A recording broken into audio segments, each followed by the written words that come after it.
бисёриҳо барои иди пагаҳ, яъне ки 23 феврал тайёрӣ дидестанд. бачаҳо тайёрии онеро ки ягон чизи калон тайёр карда, туҳфаҳои духтарро дар ҷо кунем. Мисол наски, бо наски, баъд ягон зубной щёткаву пена барои бритья. А духтаро боша чӣ намуд ранги наски интихоб кунем гуфта сарошон гарангай. яъне ки пагоҳ рӯзи 23 февралай, рӯзи артиши миллӣ. савол дар инҷа ба миён меояд ки барои чӣ ҳама мардо ин праздника ҷашн мегиранд. аз ҳамин дида дар байни бисёри одамо ҳамин хел як чизи нофаҳмогие ки бисёриҳо меган ин рӯзи тамоми мардо аз хурд то калона. а баъзеҳо мегӯянд ки не, дар ин праздник ҳақ дорад танҳо туҳфа гирифтанда шахсоне ки ягон хел алоқамандӣ доранд бо армия, яъне ки одамои ҳарбӣ, чӣ хеле ки меган рӯзи артиши миллӣ. ҳамада салом алейкум, хуш омадем ба канали Сим Шарипов. бо шумо ҳастам ман Муҳаммад Шарипов. дар ин видео тамошо мекунем ки дар аслам ин иди кияй, ки бояд ҷашн бигира, ки ин ида придумат кардагиай, чӣ гуна ин ид пайдо шидагиай ва як факти дигараш ки ҳатто метавонем мо занҳорам дар ин ид туҳфа кунем. ҳозир дар комментария бамбит мекунам бачаҳо, 14 дам занҳорам туҳфа мекунем, 8 дам 23 феврал дам штоли.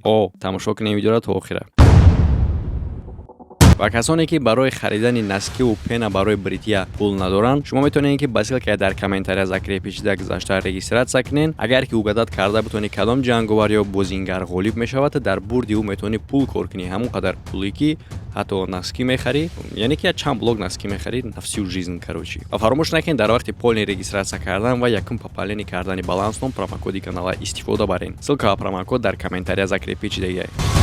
нигоҳ накарда ки рӯзи артиши миллӣ ин як иди ҷавонай, ӯ бисёр историяи пурпечутобу махфӣ дорад. ҳамаш дар вақти ҷанги якуми ҷаҳон рух метаҳад. Германия договори сулҳ қатъ карда ба кишвар ҳуҷум мекунад. чӣ бояд кард? Владимир Ленин бонги хатар эълон мекунад ва ҳама хоҳишмандора барои дар сафи армияи сирх ворид шидан даъват мекунад. лекин дар натиҷа ин ҷамъ кардани хоҳишмандо дар корам намешавад, барои он хотире ки баъди як моҳаш бо сулҳ мебанданд бо фармондеҳии олмонӣ. баъди як сол калоно мехоҳанд ки зодрӯзи армияи сирха ҷашн бигиранд ва дар ҳамиҷа бардак оғоз мешавад. акнун гап мезанем ки маҳз чаро ин ид дар 23 феврал афтидагиай. ба яке аз маълумотҳо як сол пеш аз ин армияи сирх тавонист ки зиддият нишон буда ба войскаи Германия ва маълумоти дигар мега ки маҳз дар ҳамин рӯз, яъне ки рӯзи 23 феврал аз ҳамада зиёдтар хоҳишмандо дар ин армия шомил шидагианд.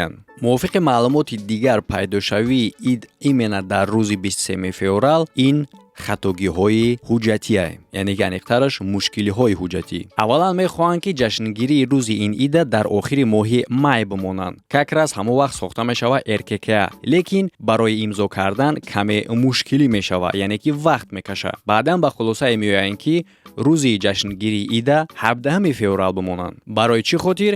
барои он хотире ки ҳамин рӯз баргузор мегашт рӯзи туҳфаи сирх, яъне ки ин ба мисли як аксияи хайрхоҳӣ буд ки ҳар як хоҳишманд метавонист дар ӯ иштирок карда ба армияи сирх туҳфа кунад. лекин боз дар инҷа ин кор рух намета. барои чӣ хотир ки ин дар рӯзи якшанбе меафтад ва мехоҳанд ӯро ба рӯзи дигари душанбе бигзоранд ки маҳз ҳамин рӯзи душанбее ки ӯро мехоҳанд бигзаронанд 23 феврал мешавад. баъдан як чанд сол дар бораи ин ид фаромӯш мекунанд. танҳо дар рӯзи 5 гадавшинаи армияи сирх офитсиална табрикнома мефиристанд ва вайни парад гузаронида мешавад дар майдони сирх. ид хеле ҳам хуб ҷашн гирифта хуб мегзара ва дар байни мардум паҳн мешавад. баъдан соли 1943 ин ид хеле ҳам ҳурмати иззати баланд мегирад, барои он хотире ки дар вақти ҷанг бештар талафот доштанд солдато, шахсое ки ҷанг мекарданд ва аз ҳама рӯзҳои қина ҳамуно мегзаронданд. аз ҳамин хотир давоми 25 сол баъдан РКК наметавонад ки халқи ҳукумати советира бедиққат бигзора ва ба ғайр аз ин Левитан ба балангӯяк хеле ҳам хабари хубу муҳима эълон мекард. армияи Советский Союз ба немецҳо ғалаба карданд дар Сталинград.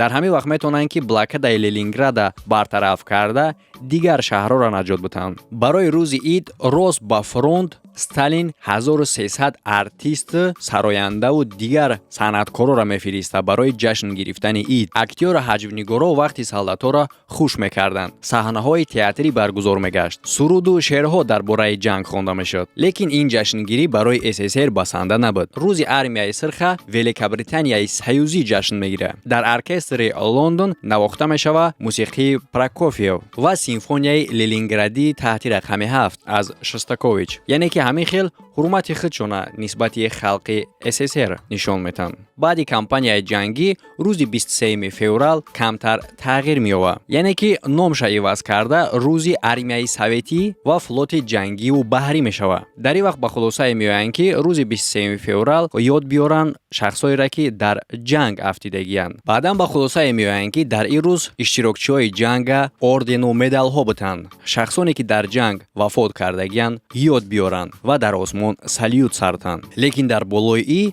рӯзи 23 феврал ягон рӯзи истироҳатӣ набуд. Нимаи дуюми асри бистум шахсое ки ин ида ҷашн мегирифтанд зиёд шидан мегиранд. Дар ин вақт дар гурӯҳи шахсое ки дар ин ид табрикшон мекарданд боз солдатҳоеро ворид мекунанд ки хуб хизмат кардагиянд ва ё ин ки ягон коршон қатӣ, ягон тавоноиҳошон қатӣ аз дигар солдатҳо фарқ доранд, бартария доранд. А баъдан занҳо дар корхонаҳо мардои ҳамкорошонро табрик мекунанд. Яъне ки маҷбур буданд ки ҳамаро табрик кунанд. Как-то некрасиво мешид агар ки ту ҷидо кунӣ, ту хизмат кардагӣ, туро табрик мекунем, ту кардагӣ нестӣ, туро табрик намекунем. Аз ҳамин хотир ҳамаи мардоро табрик мекарданд. Ана ҳамин хел иди 23 феврал мубаддал мегарда ба иди тамоми мардон. Баъди барҳам хӯрдани Советский Союз, чӣ хеле ки дар аввал гуфтем, рӯзи 23 феврал рӯзи армияи советӣ дар аввал гузошта шудагӣ буд. Лекин баъди барҳам хӯрдани Советский Союз аз ин ид номи иди армияи советӣ гум мешавад. Лекин на он қадар муддати дароз. Баъди 2 сол президенти Россия Борис Елсин қонун имзо мекунад барои рӯзҳои армияи Россия.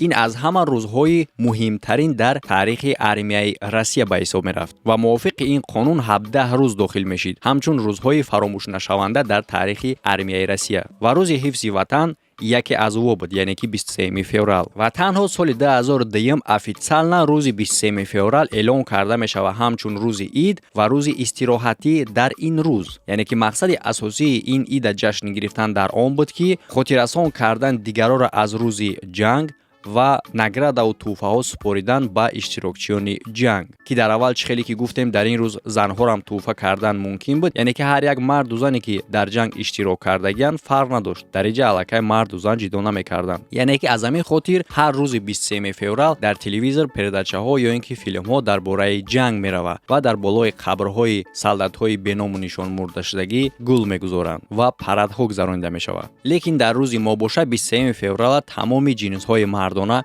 ҷашн мегиранд, аз кӯдаки хурд сар карда то марди пиронсола. Яъне ки ин ба мисли ответни 8 март шудагиа. Шумо 8 март рӯзи тамоми занҳо, 23 феврал рӯзи тамоми мардҳо. Ва албатта ки рӯзи 23 феврал на танҳо дар Россия ҷашн мегиранд, дар тамоми давлатҳои бывши СССР, яъне ки Тоҷикистон, Қирғизистон, Армения, Беларус, яъне дигар кишварҳое ки дар қатори Советский Союз дохил мешуданд. А чӣ гуна ин ида ҳисоб мекунен ва ё ин ки ҷашн мегирен, ин интихоби озоди шумоае. Аз сабаби пайдоиши аслии ин ида аллакай аз ин видео шумо гирифтен. Лекин чӣ хеле ки набоша, ин боз як сабаби дигар астае ки мардои дӯстдоштаи худтона шумо хирсанд кунен. Лекин илтимос биёен дига наски тӯҳфа накунен. Бародаро фикр рахтатона дар комментария бинависен. Ҳамада хайр то видеоҳои оянда.